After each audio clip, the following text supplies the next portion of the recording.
শপথ নিয়ে কাজ শুরু করেছে ডক্টর মোহাম্মদ ইউনূসের নেতৃত্বে অন্তর্বর্তীকালীন সরকার, কিন্তু তারা কতদিন সরকারে থাকবেন তা নিয়ে চলছে নানা আলাপ আলোচনা। কেউ বলছেন 5 বছর থাকা উচিত, আবার কেউ বলছেন 3 বছর। রাজনৈতিক দলগুলো বলছে দ্রুততম সময়ে নির্বাচন দিতে।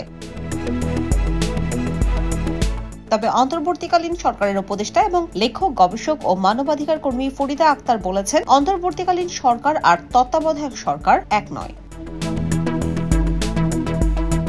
অন্তর্বর্তী সরকার আর কেয়ারটেকার সরকারের মধ্যে পার্থক্য আছে উল্লেখ করে ফরিদা আক্তার বলেন, আগে যেটা হতো, একটা সরকারের মেয়াদ ফুরিয়ে গেলে নির্বাচন দেওয়ার জন্য তত্ত্বাবধায়ক সরকার হতো, তারা রুটিন ওয়ার্ক করত, কিন্তু এটা একটা গণ অভ্যুত্থান এবং আন্দোলনের মাধ্যমে তৈরি হওয়া সরকার। কাজেই এর প্রধান কাজ নির্বাচন না, এর প্রধান কাজ হলো যে সমস্যাগুলো তৈরি হয়েছে এগুলোকে অ্যাড্রেস করা। নির্বাচন তার মধ্যে একটা। সময় মতো আমরা এটা নিয়ে সিদ্ধান্ত নেব।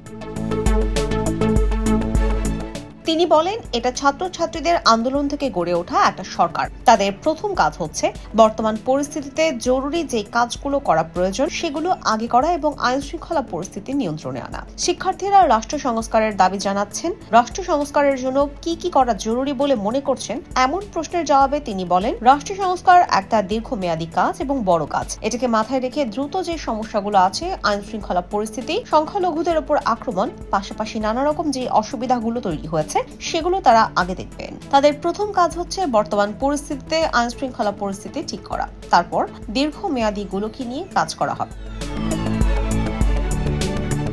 এদিকে রাষ্ট্রের সংস্কার চাইলে আপাতত মেয়াদ নিয়ে ভাবা যাবে না উল্লেখ করে অন্তর্বর্তীকালীন সরকারের পরিবেশ বিষয়ক উপদেষ্টা রিজওয়ানা হাসান বলেন, মেয়াদ এখনো ঠিক হয়নি, তবে গণতন্ত্রের কাছেই ফেরা হবে। শপথ গ্রহণের পরদিন শুক্রবার প্রধান উপদেষ্টা সরকারি বাসভবন রাষ্ট্রীয় অতিথি ভবন যমুনায় প্রথম অনানুষ্ঠানিক বৈঠকে বসেন প্রধান উপদেষ্টা সহ 13 উপদেষ্টা। প্রায় 5 ঘণ্টা ধরে চলে বৈঠক। এ সময় আইন শৃঙ্খলা পরিস্থিতির স্বাভাবিক করতে ও দেশের আদালতগুলোতে কার্যক্রম চালু করতে ব্যবস্থা নেবার বিষয়ে আলোচনা হয়। দ্রুত শিক্ষা কার্যক্রম চালু ও সাইবার সিকিউরিটির মতো কালো আইন বাতিল বা পরিবর্তন করার বিষয়েও আলোচনা হয়েছে বলে জানিয়েছেন এই উপদেষ্টা। IBTV USA News Desk।